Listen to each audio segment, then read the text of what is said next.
Oke, so kita bakal take test dari EF ini. Dan ini kita bisa ambil tes ini secara gratis di EF set. Nanti linknya ada di bawah. Oke, let's see our score. Oke. Ya, gratis guys. Terus kalau gratis apa bedanya sih sama TOEFL IBT, terus TOEIC sama IELTS gitu? Oke, jadi EF Standard English Test ini tuh adalah tes bahasa Inggris online. Dia tuh gratis dan dirancang sama EF Education First. Nah, tes ini tuh buat ngukur kemampuan bahasa Inggris kita, kayak mulai dari listening, reading, dan lain-lain, layaknya TOEFL dan IELTS. Nah, sebenarnya EF Set ini punya sistem penilaiannya sendiri yang nantinya tuh bisa dikonversi ke CFR alias standar internasional yang digunakan secara global untuk mengukur skill bahasa Inggris kita. Nah, terus bedanya apa kalau gitu? Nah, bedanya itu kemungkinan tes kayak gini tuh nggak akan diterima di institusi kayak universitas atau misalnya kita mau lamar beasiswa resmi. Karena ketika kita ngerjain tes ini tuh kita nggak dipantau dengan ketat. Nah, beda sama TOEFL dan IELTS yang pastinya bikin kita tuh nggak bisa curang sama sekali. Tapi tes ini tuh cukup akurat guys, jadi bisa jadi buat acuan kita tuh ada di level mana, atau sekedar persiapan buat ambil tes resmi, dan kita juga bisa buat taruh di CV atau LinkedIn sebagai bukti kemampuan kita. So, kerjain aja semampu kita. Oke, jadi tesnya ada reading 20 menit, ada listening 20 menit, writing 35 menit, dan speaking 15 menit. Oke. Dan make sure internetnya juga gak ada gangguan. Nah, terus di sini kita diminta untuk input data kayak nama untuk di sertifikatnya sama email address untuk ngirim sertifikatnya. Nah, kalau nomor telepon ini optional guys. Setelah itu akan ada audio check dan make sure kalian bisa dengar. This is an audio check. If you can hear this message, please proceed to the task. Nah, di bagian reading itu sebenarnya ini kayak reading biasa sih, kayak tes-tes bahasa Inggris pada umumnya, dimana kita kayak disuruh milih kata yang paling tepat gitu lah. BTW di sini nggak ada trik yang aku pakai sih, jadi benar-benar pure pakai logic aja dan nggak pakai rumus-rumusan grammar sama sekali. Nah, kalau kalian tuh lebih prefer ngerjain soal pakai rumus grammar atau lebih kayak pakai logic aja gitu? Coba tulis di kolom komen ya. Mungkin singkat cerita ya, jadi dulu itu awalnya suka bahasa Inggris itu karena nonton film sama nonton YouTube gitu. Saya kira jadi suka bahasa Inggris. Nah, terus dulu ngikutin tuh kayak channel-channel luar negeri kayak MrBeast. Terus dulu aku juga suka catur, jadi nonton Gotham Chess, terus Levi Rosman, Hikaru Nakamura. Ya, terus akhirnya lama-lama jadi kebiasa gitu, meskipun awalnya sulit. Jadi kalau ngerjain soal-soal kayak gini tuh ya benar-benar kayak biologi gitu guys. Sedangkan belajar grammarnya aja juga jarang gitu. Nah, terus dulu juga suka main game di Discord tuh, jadi ikut channel-channel yang luar negeri gitu. Nah, jadi mulai kebiasa tuh dari situ ngomongnya. Nah, terus format yang selanjutnya tuh kita kayak dikasih 2 passage gitu, kayak 2 cerita yang berbeda gitu. Dan kita dikasih pertanyaan apakah statement itu berasal dari passage A, passage B, atau dua-duanya, atau justru bukan dua-duanya. Trik yang kupakai itu baca soalnya dulu sih. Habis itu baru cari kata kuncinya, terus skimming kata kunci itu di paragraf-paragraf tertentu, sama pakai sistem eliminasi gitu. Jadi jawaban yang kayaknya nggak masuk nih gitu, itu langsung ku eliminasi. Business for both companies will remain unchanged. Oke, kita baca dulu. Yang ini udah pasti ada perubahan di sisi harga. Kita lihat di sini. Thank you. Oke, jadi dia beli yang A, akhirnya beli yang A5 di product series, tapi memutuskan untuk nggak ngambil tawaran format A4 yang coffee table box yang ditawarin sama suppliernya. We also look forward to ya ini penutupnya doang. Okay, so business for both companies will remain unchanged. I think either passage, karena dua-duanya akan ada perubahannya. Nah, terus soal reading yang sekarang itu formatnya agak beda sedikit nih. Jadi Pertama ada soal, jadi kayak ada beberapa soal yang pisah gitu. Nanti dia bakal nanya tentang sesuatu yang ada di paragraf tertentu. Nah, terus kita suruh jawab. Ya, jadi trik yang gue pakai di sini tuh ya kita baca dulu soalnya, terus cari kata kuncinya, terus pas kita ngelihat udah ketemu kata kuncinya baru kita cari di paragraf berapa. Nah, habis ketemu baru kita jawab soalnya. Kurang lebih sih itu sih yang gue pakai triknya untuk ngerjain soal ini. Nah, terus di sini karena banyak ngerjain sambil yapping ya, jadi waktunya habis. Nah, kalau waktunya habis gini ya kalian mau nggak mau harus jawab ngasal sih secepatnya, karena kalau kalian ngasal pun nilainya nggak kurang gitu. Oke, kayaknya harus lebih cepat ya. Nah, terus lanjut ke yang listening ini. Nah, kalau yang listening ini, jadi kita dapat audio dan soal di kanan. Nah, audionya itu kita cuma bisa play 2 kali. Nah, sedangkan audionya itu dia akan muter kayak banyak soal gitu. Jadi kayak banyak soal sekaligus. Dan kalian harus jawab secara cepat gitu. Karena kalian cuma boleh ngulang 2 kali. Asik gue dengar. Jujur di sini tuh hasbun banget karena langsung play audionya tanpa baca pilihan gandanya dulu. Jadi benar-benar keteteran banget. Sedangkan audionya itu kayak setelah 5 detik atau kayak 6 detik gitu langsung ke soal berikutnya kan.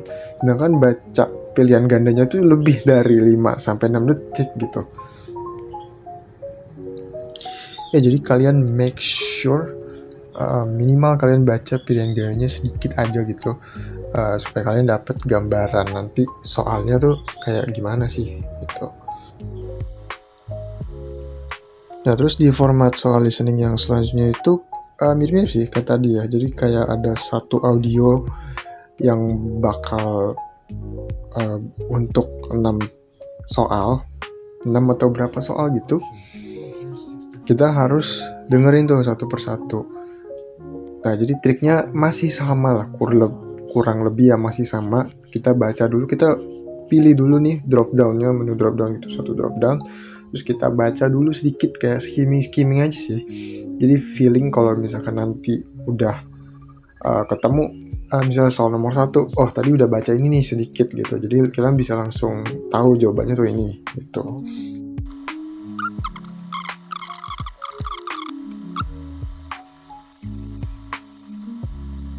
Nah, kalau udah selesai, lanjut ke writing. It's harder than yang kupikir. Di bagian writing ini kita bakal dikasih kayak pertanyaan gitu, terus kita jawab. Bisa pakai spelling English atau UK, atau maksudnya UK atau US. Okay. Write about a memorable experience in your life. Apa ya? Tapi kita juga boleh kayak ngarang gitu guys, kayak misalnya dikasih pertanyaan apa gitu, nah terus kita belum relate, kita bisa ngarang aja gitu. Yang penting tulisannya itu ada targetnya gitu, kayak misalnya 50 kata atau 100 kata gitu. Karena di round-round sebelumnya itu asbun dan lama juga ngerjainnya, jadi di writing sini kusain tuh benar-benar cepet gitu nulisnya. Mungkin karena aku suka nulis ya, ada mungkin itu juga salah satu kelebihanku dan aku bisa nulis cepet. Tapi masalahnya tuh nggak dicek lagi, nggak di cross check lagi gitu tulisannya tuh ada grammar yang salah atau enggak. Jadi benar-benar nggak sadar, spontan aja nulisnya. Jadi banyak banget grammar yang salah gitu. Nah, usahain tuh jangan ditiru kayak gini ya. Jadi make sure ya tulisannya terus dicek lagi dan jangan sampai ada grammar yang salah. Terus soal selanjutnya tuh target katanya tuh bakal nambah, kayak di kasusku ini dia 70 kata. Nah, writing udah, lanjut ke speaking. Let's go. Okay. Now speaking sessions. Let's see apakah bisa lah ya. On the next screen juga. Nah, lanjut ke speaking test ini, make sure mikrofon kalian tuh nyala ya, karena di speaking test ini kita bakal ngomong dan mikrofon kita tuh wajib nyala gitu. Nah, nanti bakal ada tesnya juga sih buat ngetes gitu suara kita tuh masuk atau enggak gitu. Oke, kalau kita udah submit kita nggak bisa. Nah, ini make sure settingannya di allow guys. I will call you over the weekend so we can plan Bill's 30th birthday party. Nah, ini masih practice question ya, jadi kayak cuma ngetes doang suara kita masuk atau enggak. Nah, kalau ternyata pas udah dicoba lagi nggak ada suaranya guys, kalian jangan continue dulu, tapi try again dulu sampai ketemu masalah di mana. Nah, kalau di kasus gue ini nggak ada suaranya, ternyata di mute guys, mikrofonnya. Nah, kalau nggak ada masalah langsung continue aja dan langsung kerjain listeningnya. Session has 6 listen and repeat. Nah, di bagian listening section yang pertama ini tuh kita dapat audio gitu, terus kita disuruh dengerin dan ngulangin kata-katanya gitu. Nah, terus di sini keterangannya juga kita bisa ambil kayak catatan gitu buat nyatet aja di kertas. Oke, udah siap kertas, pulpen. Kalau udah ready langsung let's go aja. BTW listening part 1 itu agak tricky guys, karena selain kita harus speaking, kita juga harus listening. Tapi justru masalahnya tuh bukan di speakingnya guys, masalahnya tuh di listening.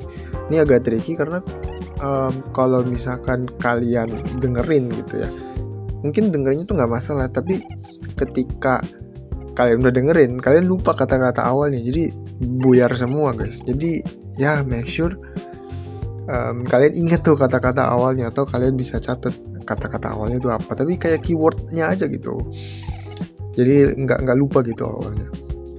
Nah, terus lanjut ke part 2 ini menurutku lebih fleksibel ya, jadi lebih enak sih.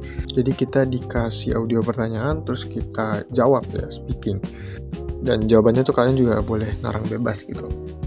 Ini lebih seru sih daripada yang tadi ya, karena kita harus ngulang itu, kita butuh brain memory yang bagus. Mungkin sebenarnya ingat kunci katanya aja sih di awal-awal. Sebenarnya di bagian ini tuh mungkin nggak ada trik khusus ya, jadi kalian kayak benar-benar ngomong aja, banyak-banyakin, panjang-panjangin semua vocabulary yang kalian tahu, kalian keluarin aja. Ya intinya panjang-panjangin aja lah. Pokoknya semampu kalian sebisa kalian untuk ngejelasin gitu. Pasti kan ada aja tuh gitu yang muncul di otak, jadi kayak spontan aja sih. Nah, ini salah satu contoh pertanyaannya dan caraku jawabnya. Tell me about your hobbies. Well, I have so many different hobbies, but one of like literally my favorite things to do is to play a piano. And I play Rachmaninoff Piano Second Concerto, and I play Liebestraum Number 3 by Liszt. I mean, it's a very beautiful piece, and I love playing piano. Ya begitu, dan itu sebenarnya nambel kata aja sih guys, biar cukup, yang penting ngomongnya lancar. Dan itu tadi semua yang ada di kepala dikeluarin aja sih, makanya ada asbun tadi. Okay, it's the moment of truth guys. Kita lihat hasilnya. Aduh, kayaknya sih jelek ya dari performa yang tadi. Agak deg-degan. Oke, udah merendah aja, tapi kita disuruh isi data lagi. Kalian isi aja sesuai dengan yang kalian punya. Oke, the moment of truth. Kita lihat. Kayak jelek sih. C1 Advance? I don't think I'm C1. Kayaknya tuh tadi jelek banget sih, mulai dari yang pilihan ganda aja itu kayak harusnya itu banyak yang salah. Terus tadi juga nggak selesai kan, sama listening juga tadi kewalahan karena gimana ya, dia tuh ngejelasin kayak cuma 3-5 detik, sedangkan kita harus baca nggak mungkin 3-5 detik, sedangkan pilihannya tuh ada 4 gitu kan. Itu kewalahan banget tadi. Terus sama speaking juga kan, buat yang ngulangin kata ya, tadi yang ngulangin kata itu dengar semua, tapi masalahnya pas disuruh ngomong bingung tadi awal katanya apa sih gitu.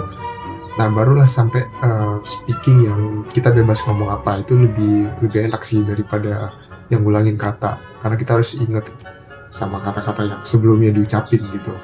Mungkin ambil notes sedikit-sedikit lah buat ingat kata awalnya itu. Oke lah, at least dapat C1 Advance lah ya. Nanti kalian bisa langsung coba aja, linknya ada di deskripsinya.